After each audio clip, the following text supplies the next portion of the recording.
भारत के संविधान और चुनाव के कानून के मुताबिक वोट कौन कर सकता है? जो भारत का नागरिक है। तो इसकी अगर थोड़ी जांच होती है तो इसमें परेशानी क्या है? वोट कौन कर सकता है? जो अपने क्षेत्र में ऑर्डिनरली रेसिडेंट हो, रहता हो, तो वहां रह रहे हैं, नहीं रह रहे हैं, इसको देखने में क्या दिक्कत है? और तीसरी बात, मैं बिहार से आता हूं, वहां का सांसद हूं। बिहार के अररिया, किशनगंज, पूर्णिया में 125% आधार कार्ड बन गया है पॉपुलेशन से अधिक। तो क्या देखने का काम नहीं है क्या? चुनाव आयोग ने कहा है कि बहुत लोग बाहर के हैं। भारत कोई धर्मशाला नहीं है। वही वोट देगा जो भारत का नागरिक है और अपने क्षेत्र में रहता है। तो ये देखने का काम वो कर रहे हैं। अगर किसी का नाम एक बूथ से 10 बूथ में है, 2 जिलों में है, तो क्या वो देखने का काम नहीं है क्या चुनाव आयोग का? यही तो सवाल है। इसको लेकर विपक्ष परेशान क्यों है, हमें समझ में नहीं आ रहा है। दूसरी बात, ये जब ड्राफ्ट होगा तो आपको अपील करने का अधिकार है कलेक्टर के यहाँ।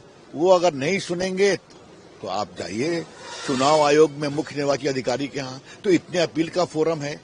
तो ये पहले ही हाय तौबा क्यों मची हुई है?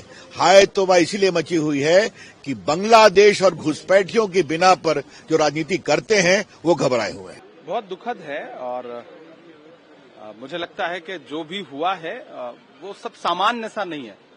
और उनके जैसा अक्खड़ मिजाज का आदमी, जो बीमारी की हालत में भी अगर कभी वो थोड़े बहुत बीमार भी रहे तो वो सदन आ जाते थे और पूरा समय देते थे कुछ चेयर पर।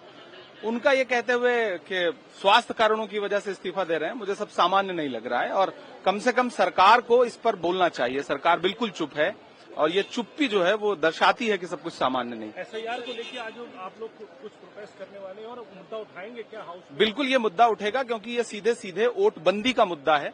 कांग्रेस पार्टी लगातार और पूरा विपक्ष इस मुद्दे पर बोल रहा है और ये बिहार के ही नहीं बल्कि पूरे देश के मतदाताओं का मत लूटने की एक साजिश है और इसके खिलाफ पूरा विपक्ष एकजुट होकर के आवाज उठाएगा। धनखड़ जी ने तो मैंने कह ही दिया भैया कि आप सुबह भी अपमानित किए, आज से जो मैं कहूँ वही जाएगा। तो आप चैलेंज कर रहे हैं संविधान को, चैलेंज कर रहे हैं लोकतांत्रिक मूल्यों को।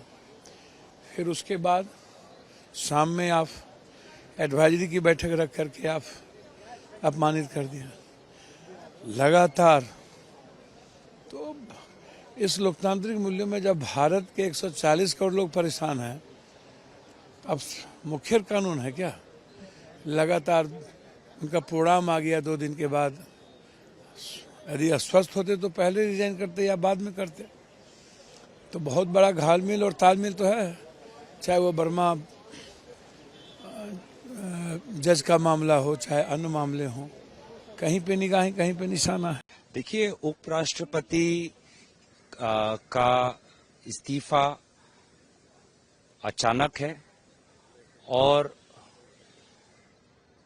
दुर्भाग्यपूर्ण है, क्योंकि वो जिस प्रकार से कल मीटिंग्स में प्रिसाइड कर रहे थे और आज भी उनका एक मीटिंग राज्यसभा में बिजनेस एडवाइजरी कमेटी का था और सुनने में आया है कि क्षेत्र में भी उनके प्रोग्राम थे। तो हमारे तरफ से तो हम उनकी अच्छे स्वास्थ्य की कामना तो करते हैं, लेकिन कहीं ना कहीं ऐसा प्रमाण होता है कि केंद्र सरकार और उपराष्ट्रपति के बीच में जो उनका रिश्ता है दोनों के बीच में, वो पहले जैसा नहीं रहा। क्योंकि कल के बीएसी मीटिंग में केंद्रीय मंत्री भी नहीं थे, अब तक प्रधानमंत्री मोदी जी की तरफ से कोई बयान भी नहीं। केंद्र सरकार हमको ये नहीं बता पा रही कि किस प्रकार से देश आगे बढ़ेगा अगले उपराष्ट्रपति के संदर्भ में। तो कहीं ना कहीं जो एक संतुलन होना चाहिए था, जो एक तैयारी होनी चाहिए थी, वो नहीं है। और ये साफ दर्शाता है कि कहीं ना कहीं जो रिश्ता केंद्र सरकार और उपराष्ट्रपति के बीच में जो पहले जैसा था, अब वैसा नहीं है। और इसीलिए जहां हम उपराष्ट्रपति के अच्छे स्वास्थ्य की कामना करते हैं, वहीं हम केंद्र सरकार से स्पष्टीकरण मांगते हैं कि क्या उनको पहले सूचना थी कि उपराष्ट्रपति अपने स्वास्थ्य के कारण इस्तीफा देने वाले थे, और अगर सूचना नहीं थी तो इस प्रकार का असमंजस क्यों, ये हम जानना चाहते हैं। मैं उनसे आग्रह करूंगा वो पुनर्विचार करें। वो संसदीय ज्ञान के धनी थे और कृषक आंदोलन और किसानों की आवाज उठाने वाले थे। ये संसदीय इतिहास का काला दिन है जब एक उपराष्ट्रपति जी अपना कार्यकाल पूरा नहीं कर पा रहे हैं। मैं उनसे पुनर्विचार का आग्रह करता हूं। इसमें हमारी अधिकृत लाइन वही है जो श्री जयराम रमेश जी ने, जो हमारे मुख्य सचेतक हैं, उन्होंने लिया है। मैं उसी का समर्थन करता हूं। देखिए, कारण उन्हीं को मालूम, उससे कुछ हमारा लेना देना नहीं। सरकार जाने और उन्हों जाने, तो इसमें हमारा कोई कहने का मकसद ही नहीं है, क्योंकि ये उनकी इच्छा है और गवर्नमेंट की इच्छा है कि उनको स्वीकार करना नहीं करना, वो सब उनकी बात है, हमारा कोई इससे वास्ता नहीं। So I just say that it comes as a huge surprise and shock that despite his ill health, we remember him conducting the parliamentary proceedings when there was a health scare with regards to his heart and he had undergone a surgery. At that time too, he was back in the chair and he was conducting the proceedings of the House. So this doesn't somehow ring true simply because he was very actively conducting the parliamentary proceedings yesterday. What was the sudden reason for his decision to cite health and step down? And this probably is the first time in history that a vice president has resigned in such a shocking manner.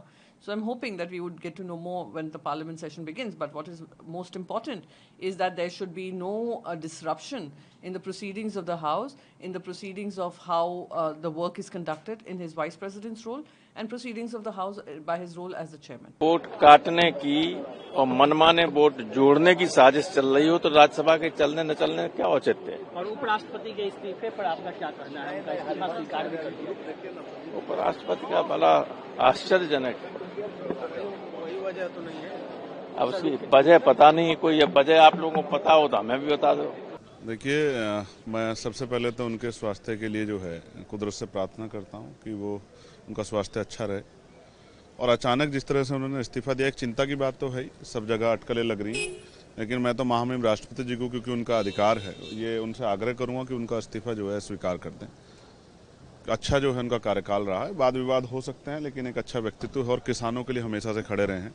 जिस तरह से उन्होंने सरकार से अलग हटके भी कई विषयों को उठाने का प्रयास किया है, तो मैं तो स्पष्ट कहूंगा कि मेरी राय है और मैं महामहिम राष्ट्रपति से मांग करता हूं कि उनका इस्तीफा स्वीकार किया जाए। नहीं, कुछ चीज़ें तो ऐसी हुई हैं, ये तो इसमें वो है, राजनाथ सिंह जी भी नहीं दिख रहे हैं, तो कई चीज़ चिंताजनक है। लेकिन मैं इस समय, क्योंकि ये पदेन सदस्यों का मामला है, तो इस पर कोई ज़्यादा सवाल नहीं खड़ा करना चाहता। राष्ट्रपति उपराष्ट्रपति जी की एक अहम भूमिका है हमारे लोकतंत्र में, तो मैं तो चाहता हूं कि उनका इस्तीफा स्वीकार हो और पुनः वो जो है उस चेयर को सुशोभित करें जिस चेयर पे होते हैं। किसान के बेटे, हमें किसानों की चिंता।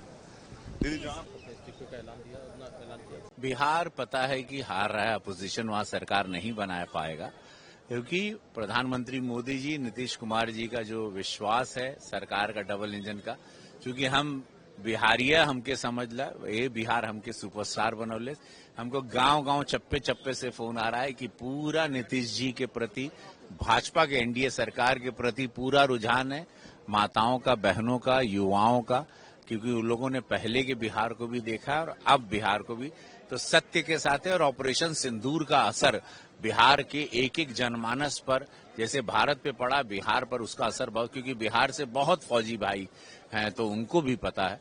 तो ये आप निश्चिंत रहें, सरकार एनडीए की बन रही है, मोदी जी नीतीश कुमार के नेतृत्व में बन रही है, उसमें रिलैक्स रहें। तो अपोजिशन का काम है चिल्लाना, अपोजिशन का काम है सदन को स्थगित करना, जनता के पैसों को बर्बाद करना। वो लोग बड़े अद्भुत बढ़िया से कर रहे हैं, प्रोफेशनल हो चुके हैं, इतने साल से इन लोग हैं, तो रोज उनको आना है और जाके उन लोग स्थगित इसलिए करते हैं, सबको घर जाके खाना खा के सोना है, तो ये लोग इसीलिए स्थगित करते हैं, सबको दोपहर को नींद बहुत आती। देखिए, ये विपक्ष है, इनका काम है बोलना, किसी भी बात को, किसी के स्वास्थ्य का भी मजाक उड़ा सकते हैं, उस पर भी राजनीति कर सकते हैं। मनुष्य के जीवन में आप हेल्दी इंसान को गिर के तुरंत मृत्यु होते हुए भी देखें। कब कौन से पल आदमी बीमार होता है, सुबह क्या है, शाम को क्या, वो नहीं लोग बोलते हैं, अभी तो बात कर रहे थे। तो ऐसा नहीं है, उनको डॉक्टर ने कहा है कि भाई you need to rest, if somebody wants to rest, उस पर भी राजनीति। किसी का शरीर गवाह नहीं कर रहा है, डॉक्टर ने कहा होगा, कोई रिपोर्ट आई होगी, कोई मेडिकल जांच हुई होगी, डॉक्टर ने कहा just take care, you need to rest, so somebody is resting, अब उस पर भी आप राजनीति कर रहे हैं, मतलब हद हो गई। राजनीति का लेवल दिन ब दिन नीचे गिरता जा रहा है। लेकिन विपक्ष का सवाल ये इसलिए है, अरे विपक्ष तो क्या सवाल करता है, हमको समझ ही नहीं आ रहा है। विपक्ष का सवाल ही किसी को पूरा देश बाल खजवाने लगता है। विपक्ष कौन सवाल करता है, मेरे को आज तक मुझे समझ में नहीं